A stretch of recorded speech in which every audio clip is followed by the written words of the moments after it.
Hello everyone, my name is Mandeep Chaudhary. So today we will discuss our third lecture of Haryana history और you can say Haryana GK.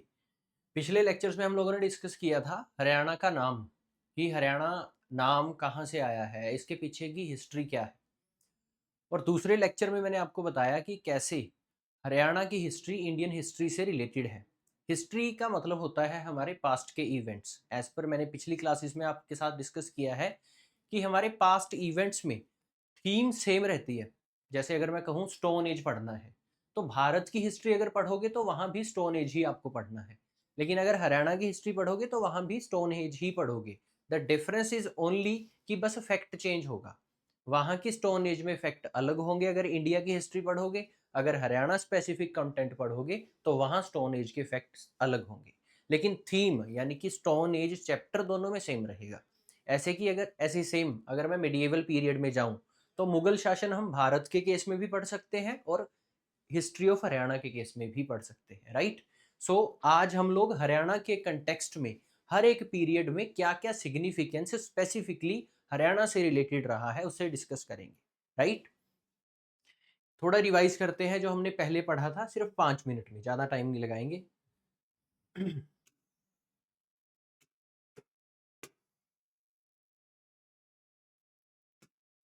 Okay so हमने पढ़ा था history of Haryana which I can divide, जिसे मैं कुछ parts में बांट सकता हूँ, राइट।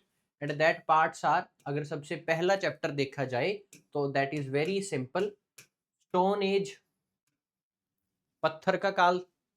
दूसरा चैप्टर हम लोगों ने पढ़ा था about Indus valley civilization. Part 3 या फिर चैप्टर 3 कहें तो हमने डिस्कस किया था वैदिक पीरियड। एंड पार्ट 4 और chapter 4 is you can say post Vedic era. Fifth one is about Mahajanapadas, Mahajanapada, 16 बड़े शहर, 16 सिटीज, राइट। और इन सिटीज में we have a city name Kuru. एक महाजनपद था, अंग, मगध, काशी, कुशाल, कुरु, पंचाल, गांधार। सो कुरु वॉज वन ऑफ देम। कुरु एक हुआ करता था जो कि हरियाणा की सीमा में था, जो कि हरियाणा में होता था, राइट। अब ये महाजनपद है तो इंडियन हिस्ट्री का पार्ट, लेकिन एक महाजनपद हरियाणा में भी था जिसका नाम है कुरु। कुरु आज का कुरुक्षेत्र के आसपास का एरिया, राइट। और आज का कुरु केवल कुरुक्षेत्र में हम देखते हैं, लेकिन उस समय का कुरु लगभग पूरे हरियाणा में फैला हुआ था, राइट। नेक्स्ट चैप्टर, यहीं से निकलता है मौर्य एम्पायर। चंद्रगुप्त मौर्य का पीरियड भारत में शुरू हुआ, right. Next one is your post Mauryas. Post Mauryas में मैंने आपको बताया था कि भारत में ब्राह्मणिकल डोमिनेंस बढ़ेगा। अब मौर्यस बुद्धिज्म को प्रमोट करते थे। Chandragupta Maurya was the follower और अशोक सम्राट was the follower of Buddhism. ये बुद्धिज्म को फॉलो करते थे, बुद्धिज्म को प्रमोट करते थे, बुद्धिज्म को प्रीच करते थे। लेकिन पोस्ट मौर्यस पीरियड में अगेन ब्राह्मणिकल डोमिनेंस एस्टेब्लिश होता है।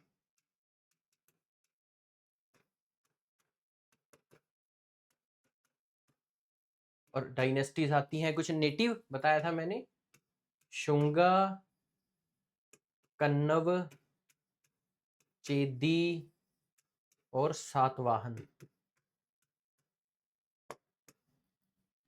After Satavahana again you will found a new dynasty and that is your another chapter, वो होगा Gupta empire.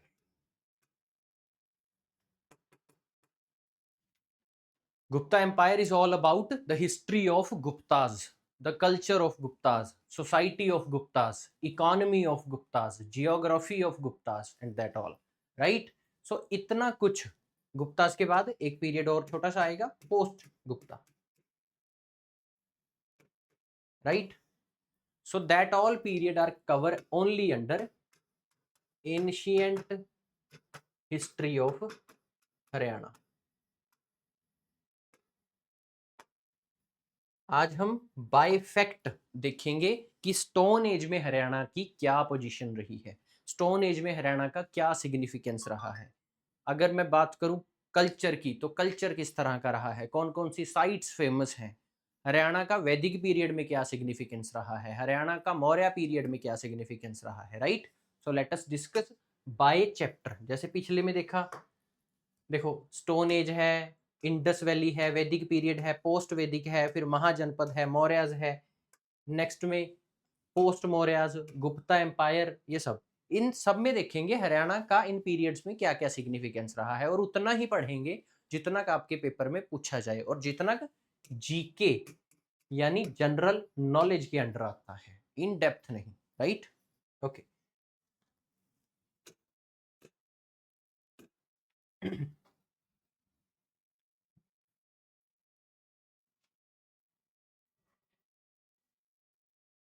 So this is our very first chapter और that is your stone as.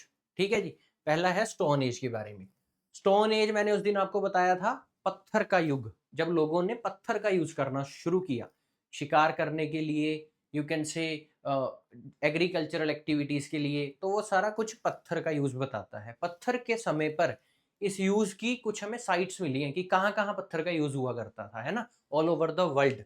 अगर मैं कहूँ सबसे पुरानी साइट कौन सी है इसकी पूरे भारत में, सो वो फिर अत्तिरम पक्कम, पल्लवरम, ये तमिलनाडु की तरफ के एरियाज है ना, चेन्नई की तरफ के एरियाज हैं. लेकिन क्या हरियाणा में भी स्टोन एज का कोई ना कोई सिग्निफिकेंस था? So that is very right कि स्टोन एज का एक पीरियड आता है पेलियोलिथिक पीरियड. उस दिन मैंने आपको बताया था कि स्टोन एज को हम लोग डिवाइड करते हैं पेलियोलिथिक में, मीजोलिथिक में और नियोलिथिक में.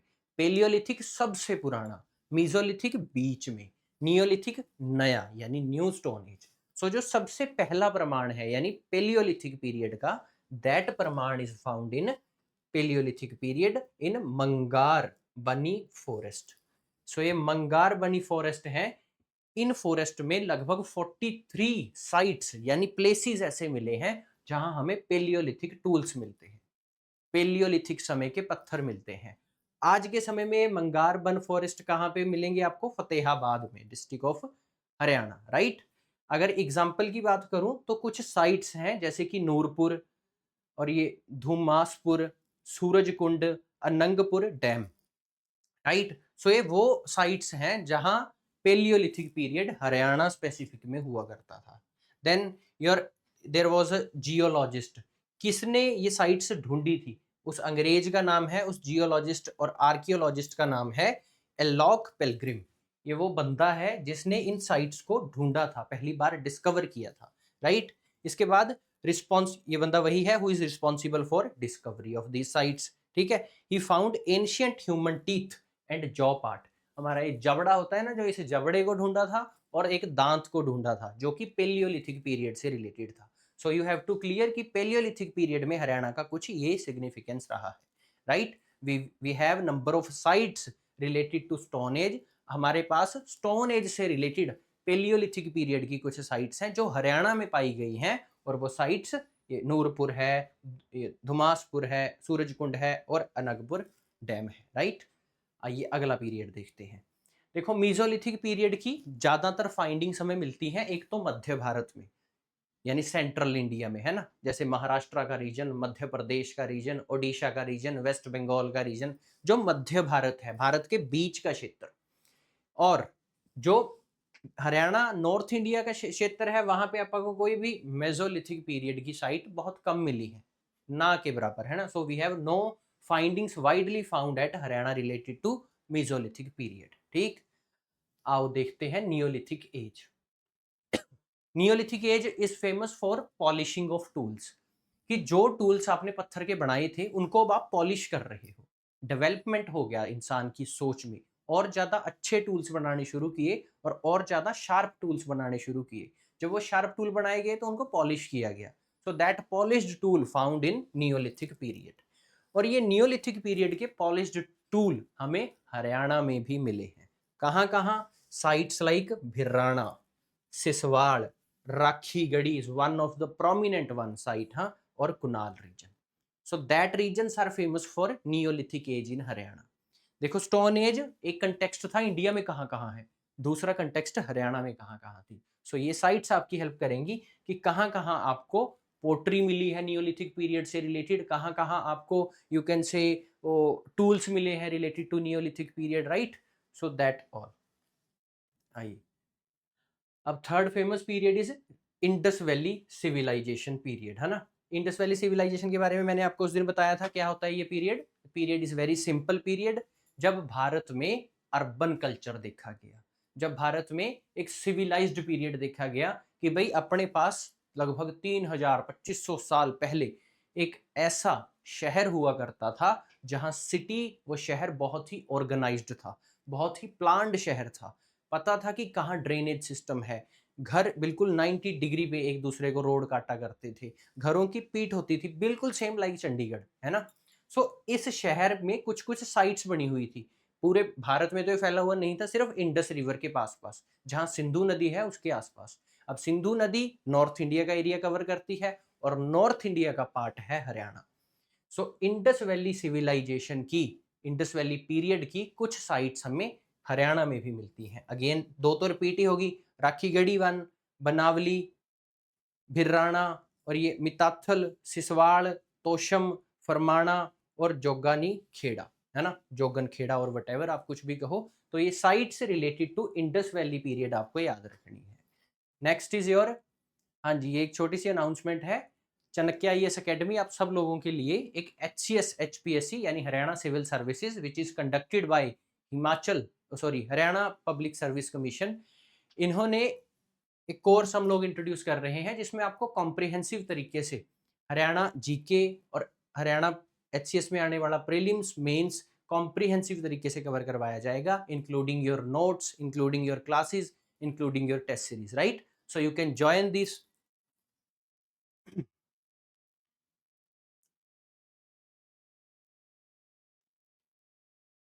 आइए अगला पीरियड अब डिस्कस करते हैं. वी हैव अ वैदिक पीरियड, राइट. देखो इंडस वैली सिविलाइजेशन के बाद का पीरियड है वेदों का पीरियड. वेद क्या थे मैंने बताया था, भगवान की आवाज सुन के लिखे गए वेद, राइट. कब लिखे गए, आफ्टर इंडस वैली सिविलाइजेशन के पीरियड के. अब वैदिक पीरियड को भी मैंने बताया था we have two parts, early Vedic period और लेटर वैदिक पीरियड, यानी कि पहले का वेदों का पीरियड जब लिखे गए और बाद का वेदों का पीरियड. इसमें एक डिफरेंस है कि पहले के वैदिक पीरियड और बाद के वैदिक पीरियड में क्या फर्क है ना, सिंपल सा फर्क है. पहले के वैदिक पीरियड में चीजें बहुत ही आम थी, बहुत ही सरल थी और बहुत ही यू कैन से सेकुलर चीजें थी, बहुत ही न्यूट्रल चीजें थी. लेटर वैदिक पीरियड में कुछ क्लासेस का डोमिनेंस बढ़ने लगा, ब्राह्मणिकल डोमिनेंस बढ़ने लगा, इसीलिए वो धीरे धीरे धीरे धीरे ये पीरियड खत्म होता गया, है ना. अब देखते हैं वैदिक पीरियड में हरियाणा का क्या सिग्निफिकेंस रहा है. लिखता है Haryana was widely a part of कुरु जनपद. मैंने आपको बताया कि महाजनपद बड़े बड़े शहर हुआ करते थे, बड़ी बड़ी सिटीज हुआ करती थी, उनमें से one of the prominent one was कुरु जनपद विच लाइज इन हरियाणा.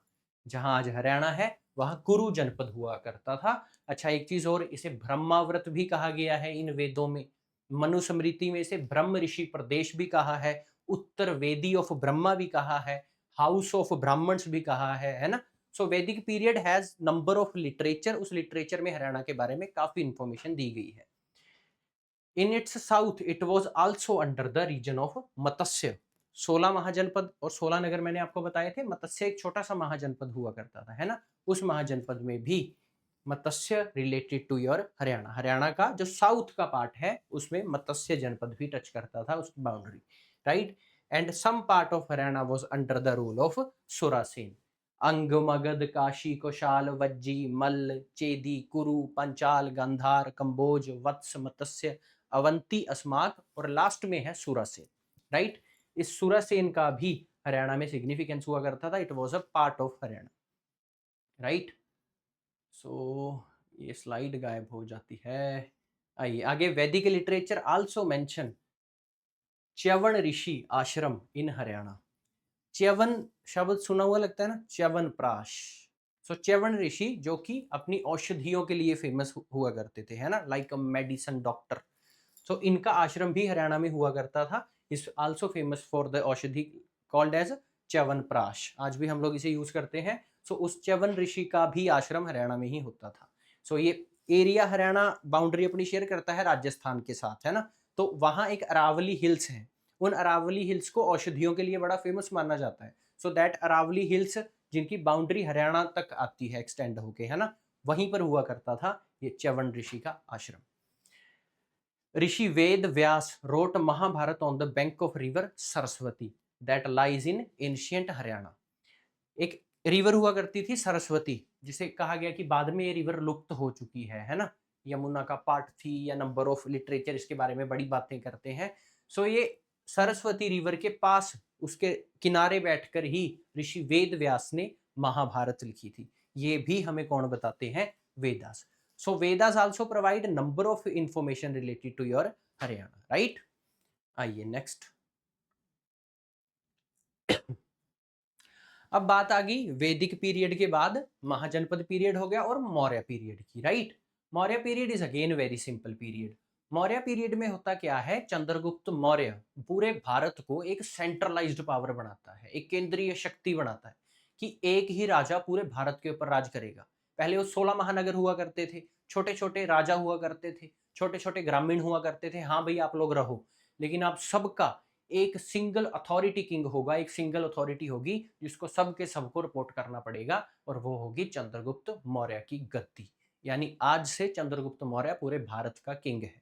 उस मौर्य डायनेस्टी में क्या हरियाणा का किस तरह का स्टेटस था, हरियाणा की क्या पोजीशन थी, है ना, वो बताएंगे। आइए। Region of Haryana was under the sovereignty of emperor Ashoka the great. Ashok Chandragupta Maurya period में ही रहा है और मौर्य पीरियड का ही हिस्सा है, right. One of the prominent king है ये। तो अशोक के अंडर हुआ करता था हरियाणा का रीजन, ठीक। क्यों, हमें ऐसा कैसे पता चलता है? क्योंकि अशोक ने यहाँ बुद्धिज्म को प्रेज किया है। He built a Buddhist hub in Haryana. Haryana को एक प्रोमिनेंट सेंटर बनाया गया था बुद्धिज्म का। बुद्धिज्म फैलने लगा था ना 6वीं शताब्दी में, उसी सेम समय पे जब अशोक भी था। तो इसने हरियाणा को एक प्रोमिनेंट सेंटर बनाया कि यहाँ पर भी बुद्धिज्म का प्रचार प्रसार किया जाए, right. So he also built Chaneti stupa in Haryana. Haryana में चन्नती स्तूप बनाया गया, राइट। और ये चन्नती स्तूप है कहाँ? सुग या फिर श्रुघ्ना नाम के रीजन में। आज ये सुग और श्रुघ्ना नाम का रीजन कहाँ है? यमुनानगर में। यमुनानगर पंचकुला के पास है ना, तो वहां पंचकुला से थोड़ा सा आगे। सो ये यमुनानगर, जिसे सुग रीजन कहा जाता था, ये नाम भी इसे अशोक के पीरियड में ही दिया गया है। सो देखो, मौर्यास जो भारत के सबसे बड़े किंग हुआ करते थे, जिन्होंने भारत को पहली बार सेंट्रलाइज्ड पावर बनाया, उन्होंने भी हरियाणा को एक सिग्निफिकेंस दिया है। The region Haryana was under the subordination of Ashok, ठीक। आओ आगे देखते हैं अगले पीरियड में क्या हुआ। Next period is your Gupta period. There was a Yaudheyas republic in Haryana. देखो, जब एक देश में मैं राजाओं की बात करता हूं, तो राजा का एक मतलब हो सकता है कि एक ऐसा राजा जो पूरे भारत के ऊपर राज करता हो, जिसकी बात को कोई भी मानने से इनकार नहीं करेगा, है ना। जैसे वो बाहुबली मूवी में है ना कि मेरा वचन ही है शासन, तो वहां पे फिर वो कॉन्स्टिट्यूशन ऑफ इंडिया उस मैडम का वचन ही बन जाता है। ऐसे ही होता है राजा। राजा इज अ अथॉरिटी जो ये डिसाइड करेगा कि प्रजा को किस तरह के रूल रेगुलेशंस दिए जाएंगे, प्रजा किस तरह से काम करेगी। लेकिन we have small small states, अपने पास छोटी छोटी स्टेट्स भी हैं। वो कहेंगे हमारी डिमांड्स इस तरह की हो सकती है जो आपकी बात से मायने ना रखें, जो शायद आपकी बात को अगेंस्ट करें, आपकी बात से परे हों।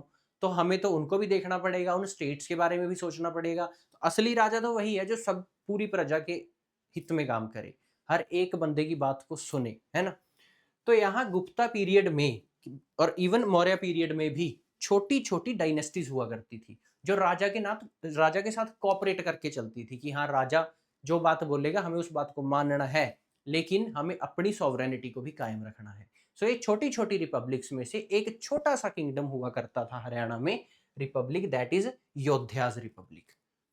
इस योद्धाज रिपब्लिक को अपने सुबॉर्डिनेशन में रखा था गुप्ता पीरियड के एक किंग ने, जिसका नाम था Samudragupta, right. So in Haryana Gupta period में we have a republic that is known as Yoddha republic, और उस योद्धा रिपब्लिक को समुद्रगुप्त, जो कि गुप्तों का एक राजा है, उसने अपने अंडर किया था, right. So Haryana was a significant region till the date of Gupta empire तक भी, राइट। नेक्स्ट इज, ये बात हमें कहां से पता चलती है कि अयोध्या रिपब्लिक अंडर समुद्रगुप्त है? इसका एक सोर्स है अपने पास, और that source is nothing but mention in Prayag Prashasti inscription. Inscription जिसपे क्रेव्ड करके, कुछ कट करके लोहे के ऊपर या यू कैन से पत्थर के ऊपर कुछ लिखा गया हो, राइट। सो उस इंस्क्रिप्शन में, जिसका नाम है Prayag Prashasti inscription, we have a mentioning about Samudragupta, जो कहता है अयोध्या रिपब्लिक हुआ करती थी हरियाणा में, जिसके समुद्रगुप्त के under. Next year post Gupta period. Post Gupta period के बारे में इन डिटेल डिस्कशन हम लोगों ने की थी, right. And that discussion is nothing but in 7th century अपने पास हुआ करती थी पुष्यभूति डायनेस्टी, फिर जो कि केम into power I in central and north India. Pushyabhuti dynasty post Gupta period का एक डायनेस्टी है। इसी पीरियड पे मैंने आपको मैत्र का डायनेस्टी भी बताई थी, इसी सेम पीरियड पे मैंने आपको गौड़ डायनेस्टी भी बताई थी, और इसी पीरियड पे मैंने आपको बताया था वर्धना डायनेस्टी के बारे में, right. So that all dynasties are came into power in which century? कब ये पावर में आते हैं? 7th सेंचुरी में। 7th सेंचुरी में थी ये पोस्ट गुप्ता पीरियड। इस 7वीं शताब्दी में हमारे पास किंग हर्षवर्धन हुआ करते थे, जिन्होंने he was the dominant king at that point of time। 7वीं शताब्दी में हर्षवर्धन एक डोमिनेंट किंग होता था। ही एस्टेब्लिश हिज कैपिटल, उसने अपना केंद्र बनाया किसे? थानेसर को। थानेसर हरियाणा में आज एक जगह का नाम भी है ना, एक सिटी है। सो थानेसर को अपनी कैपिटल बनाया, अपना केंद्र बनाया, अपनी केंद्रीय राजधानी बनाया। किसने? हर्षवर्धन ने। कब? 7th सेंचुरी में। और हर्षवर्धन किस डायनेस्टी से निकल के आया है? वर्धना डायनेस्टी, वर्धनास। और इन्हें ही कुछ लिटरेचर्स में कहा गया है Pushyabhutis, right. So nowadays lies in Kurukshetra, यानी ये थानेसर बता रखा है कि कहाँ है आज ये, it is in Kurukshetra, right. अब देखो, कुरु वैदिक पीरियड से लेके आज तक अपने पास है इसका सिग्निफिकेंस। चलो आगे। अब बारी आती है 11th और 12th सेंचुरी की।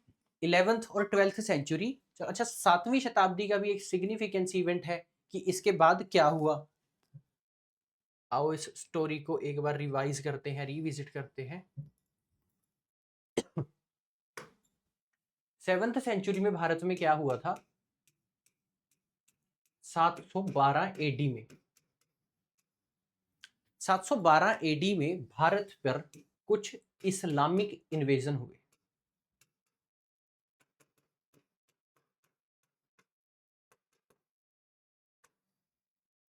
Islamic invasion simply means attacks from Arabian world. Arabian world से भारत पर अटैक होते हैं। कितने अटैक हुए? 3 attack. Attack number 1 done by Muhammad bin Qasim. पहला अटैक किया इसने भाई ने, कब किया? 712 एडी में। अटैक नंबर 2 मोहम्मद गजनी, कब अटैक किया? 1000 एडी में।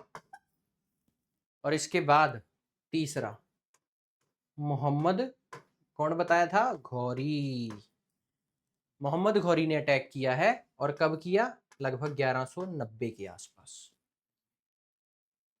मोहम्मद गजनी ने भारत में सोमनाथ टेम्पल, जो कि लॉर्ड शिवा का टेम्पल है,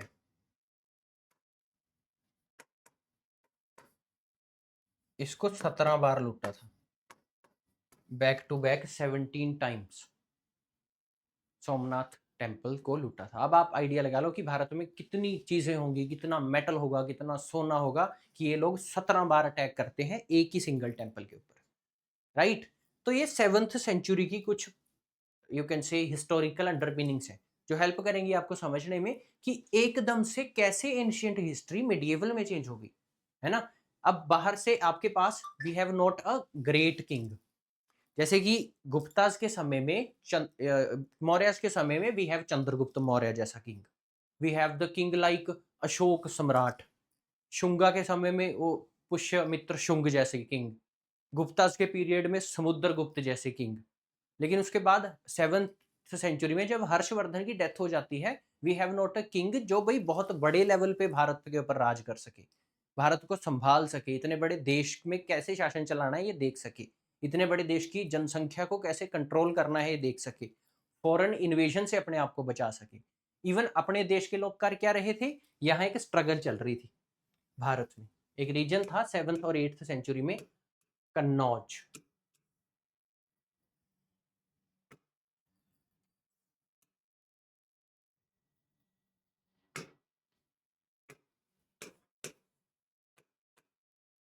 कन्नौज रीजन है ना, इट्स लाइक जो राजस्थान आ गया, गुजरात आ गया इसी में, हरियाणा का कुछ पार्ट आ गया इसी में, और अपना ये मध्य प्रदेश का पार्ट आ गया,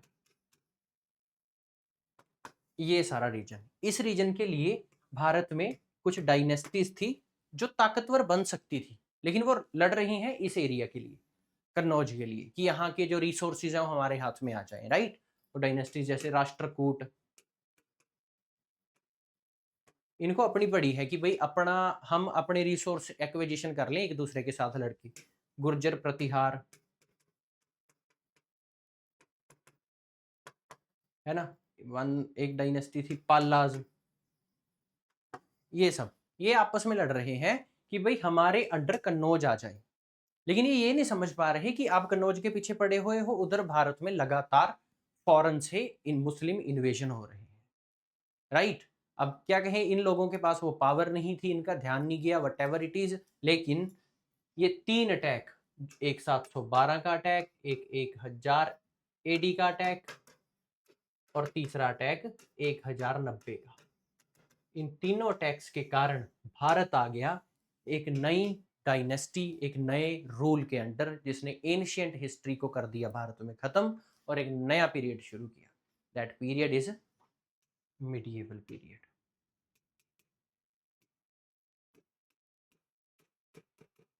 ये पीरियड क्यों कैसे शुरू हुआ मैंने आपको पिछली क्लास में बताया था, थोड़ा सा और बता देता हूं अभी। मिडिएवल पीरियड शुरुआत होने का कारण है मोहम्मद घौरी का इन्वेजन। मोहम्मद घौरी जब भारत में आता है तो आने के बाद, लूटने के बाद भारत को, यहाँ अपने गुलामों को छोड़ गया। इनके गुलाम में कुछ थे, इल्तुतमिश एक गुलाम था, कुतुबुद्दीन ऐबक एक गुलाम था, है ना। सो दे वर द प्रोमिनेंट गुलाम, ये इसके सबसे टॉप लेवल के गुलाम हुआ करते थे। कुतुबुद्दीन ऐबक एक बुजुर्ग बंदा था, बूढ़ा था, है। तो वो उनको छोड़ गया कि तुम लोग मेरे बिहाफ पे यहाँ राज करो, मेरे सॉवरेनिटी के अंदर, मेरे आशीर्वाद के अंदर रहते हुए तुम लोग यहाँ राज करो। उसकी डेथ हो जाती है 1992 में। भारत में दो उसका युद्ध हुआ था भारत में, 1191 में और 1192 में। किसके साथ युद्ध हुआ था? मोहम्मद घौरी का। देखो बैकग्राउंड समझते हैं कि कैसे ये मेडिएवल इंडिया यहाँ स्टेब्लिश हुआ। पहला युद्ध हुआ बैटल ऑफ तराइन 1, 1191 में हुआ। दूसरा बैटल ऑफ तराइन 2, ये हुआ 1192 में। पिछली वीडियो में मैंने बताया था आपको, इसमें पृथ्वीराज चौहान जीत जाता है, मोहम्मद घौरी हार जाता है। इसमें मोहम्मद घौरी जीत जाता है और पृथ्वीराज चौहान हार जाता है, राइट। अब जब ये मोहम्मद घौरी जीत गया, पृथ्वीराज चौहान की मृत्यु हो गई युद्ध में, उसके बाद ही इसने एस्टेब्लिश किया था भारत में सल्तनत period, because Delhi was known as Delhi Sultanate. Delhi was a center of trade. Delhi was a center of political affairs. Delhi was a center of economic affairs. तो दिल्ली को ही इन्होंने अपनी राजधानी बनाया और पीरियड का नाम है सल्तनत period, which is started by, जिसे शुरू किया गया है स्लेव्स ऑफ घौरी के द्वारा। जो घौरी के, मोहम्मद घौरी के यहाँ स्लेव्स थे, उन्होंने शुरू किया है, राइट। उन स्लेव्स के बारे में भी डिस्कस करेंगे, लेकिन ये सिचुएशंस मैंने आपको बताई हैं। आओ अब अपनी स्लाइड पे वापस चलते हैं।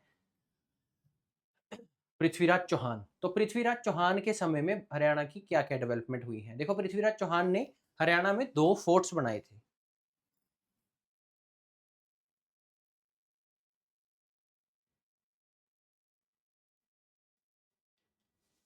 इन Haryana Prithviraj Chauhan built 2 forts, right?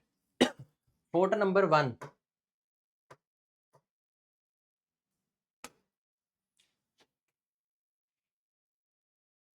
तरावरी fort in Karnal area. Fort number 2, Hansi fort in Hisar area. तो पृथ्वीराज चौहान ने अपने समय पर भारत में कितने फोर्ट बनाए थे? 2। एक, और कहाँ भारत में भी? हरियाणा में। हरियाणा में कहाँ कहाँ? पहला करनाल में, दूसरा हिसार में। जो करनाल में बनाया है उसका नाम है तरावरी फोर्ट, और जो हिसार में बनाया है उसका नाम है हांसी फोर्ट। याद रखना, है पेपर में पूछा जा सकता है। आओ आगे।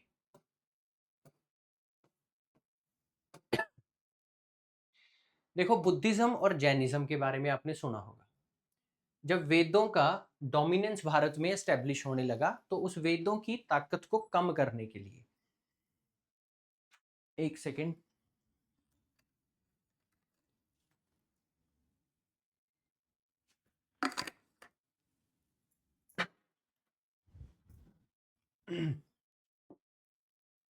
वेदों की डोमिनेंस कम करने के लिए, और लोग अब वैदिक पीरियड में जो वैदिक रिलीजन्स थे उनमें जाने से कतराते थे कि भाई हम नहीं जाएंगे हैं, वो लोग इनइक्वालिटी को प्रमोट करते हैं, ऐसा हिस्ट्री का मानना है, right?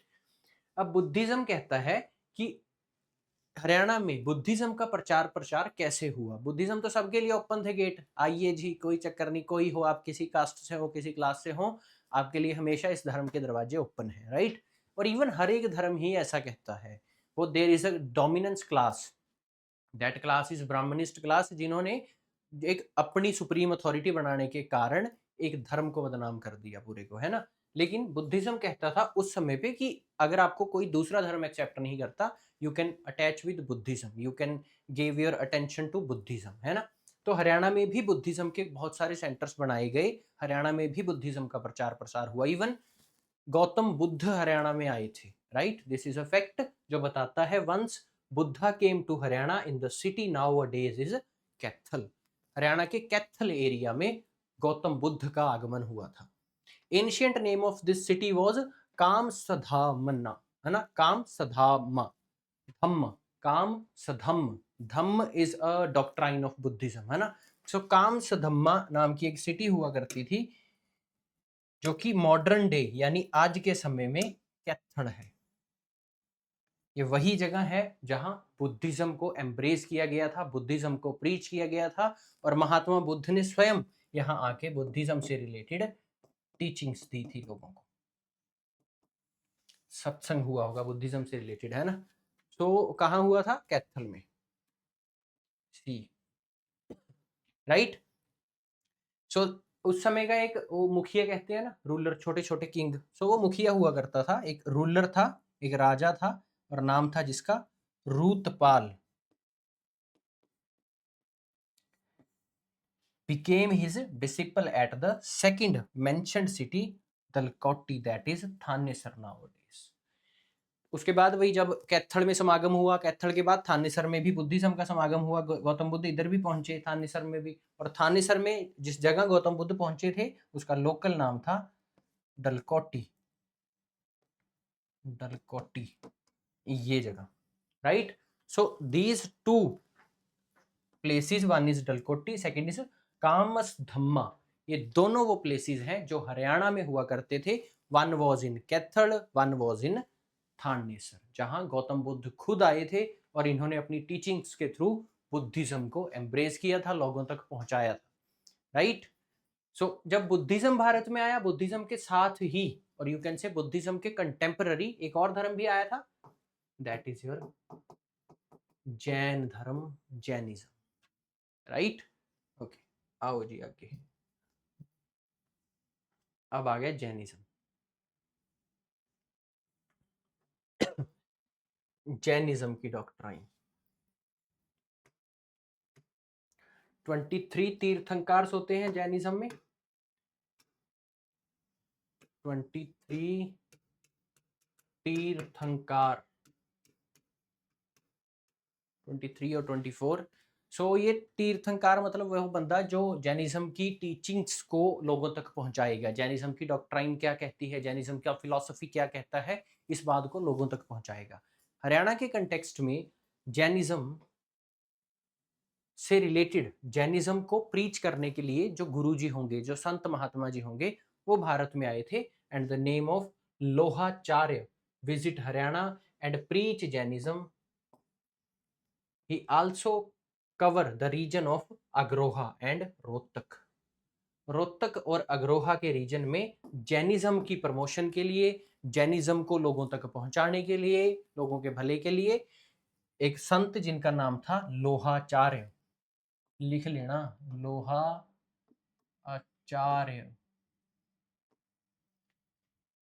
He is a saint related to which religion? Jainism। Haryana में पहुंचते हैं, और कब पहुंचते हैं देखो, 6वीं शताब्दी, 6th सेंचुरी में। 6th सेंचुरी में इन्होंने लोगों को टीचिंग्स दी कि भाई आप लोग धर्म को फॉलो करो, लेकिन दिल से, मन से, ज्यादा फालतू के अंधविश्वास में मत पड़ो, राइट। अब इसके बाद और ज्यादा कुछ और भी टीचर्स हैं जो जैनिज्म को प्रमोट करने के लिए हरियाणा में पहुंचे, जैसे कि आचार्य जिनवल्लभ सूरी, दूसरा हरिभद्र सूरी। ये पेपर में पूछे गए क्वेश्चंस हैं, हरिभद्र सूरी और जिनवल्लभ सूरी, है ना। And your Abhaydev also visited Haryana, those were Jain cents.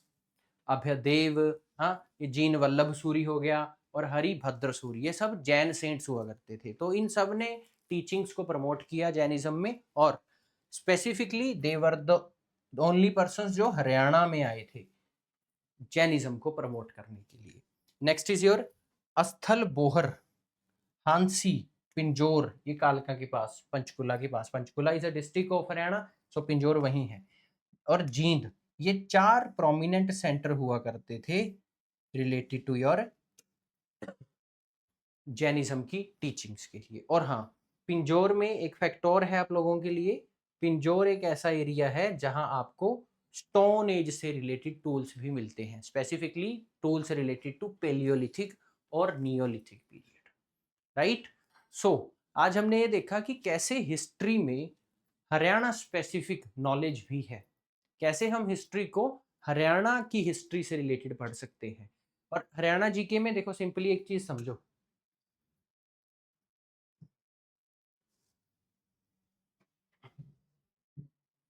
One thing you have to clear with, कि भाई जीके और जीएस में आपको एक डिफरेंस बड़ा क्लियर होना चाहिए, कि जब हम जीके पढ़ते हैं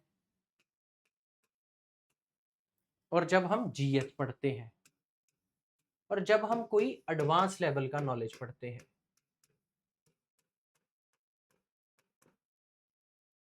तो इसमें क्या फर्क होता है। फर्क देखो बड़ा सिमिलर है, बड़ा ही साधारण सा फर्क है।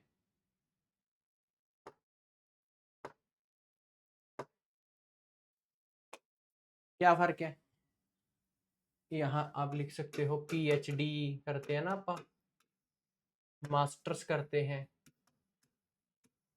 तो वो क्या डिफरेंस क्या है इसमें, जीके में क्या फर्क है, जीएस में क्या, एडवांस में क्या फर्क है।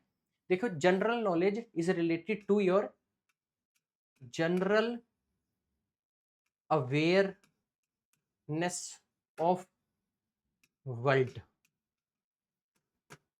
इन अ फैक्चुअल मैनर।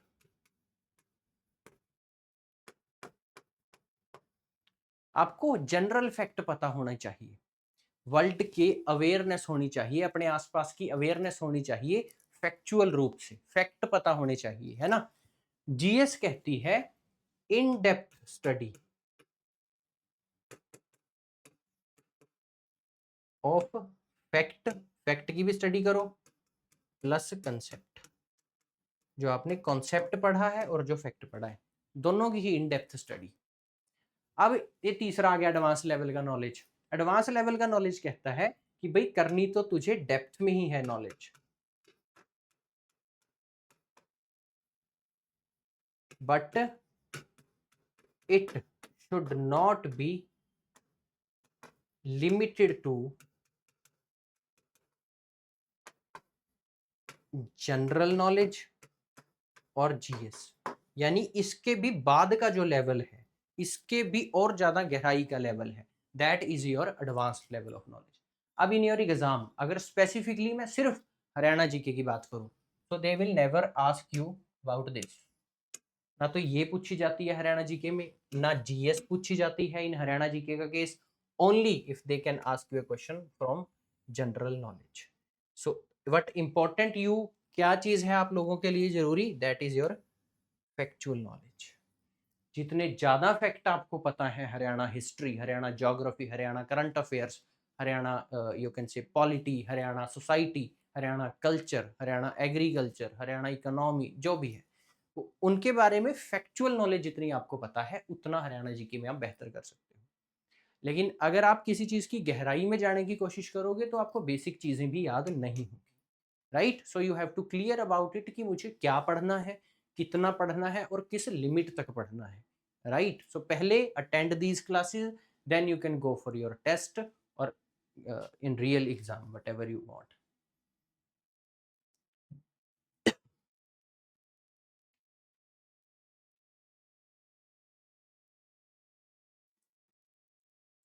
समझ गए? तो भाई आज के लिए इतना ही करेंगे, इससे ज़्यादा आगे नहीं बढ़ेंगे, क्योंकि थोड़ी थोड़ी चीज़ें आपको जल्दी समझ में आएंगी, बजाय कि एक बल्क ऑफ चीज़ें पढ़ाने लग जाऊं मैं, है ना।